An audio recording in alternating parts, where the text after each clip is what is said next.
જય સ્વામિનારાયણ. હું દિવ્યેશ તેરૈયા.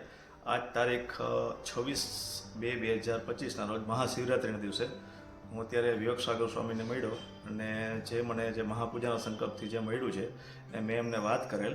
એટલે એમને મને કીધું કે ભાઈ બહુ સારું કહેવાય. એટલે એ બાબતથી હું થોડી વાત કરવા માગું છું કે મારે 2014માં મને એક બિઝનેસમાં બહુ સારી એવી નુકસાની આવેલ, જેમાં હું 20 લાખ રૂપિયાની મેં નુકસાની કરેલ. ત્યારબાદ મારી આર્થિક પરિસ્થિતિ બહુ ખરાબ આવી ગયેલ. પણ એમ મનોમન એકદમ બહુ સતત વિચાર કર્યા બાદ 2017માં મને એવો અચાનક એક વિચાર આવ્યો કે હું જેતપુર મંદિરની મહાપૂજાનો સંકલ્પ કરું અને પરમ પૂજ્ય નીલકંઠ સ્વામીજીની હું એમના મળ્યો અને પ્રાર્થના કરી.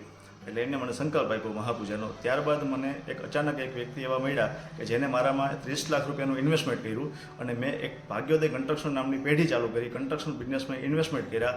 ત્યારબાદ સતત મને મહાપૂજાના પ્રતાપથી સતત મારી પ્રગતિ થઈ ગઈ અને આજની તારીખમાં મેં 100થી ઉપર ટેનામેન્ટ બનાવ્યા છે અને સારો મને રિસ્પોન્સ મળે છે મહાપૂજાના પ્રતાપથી.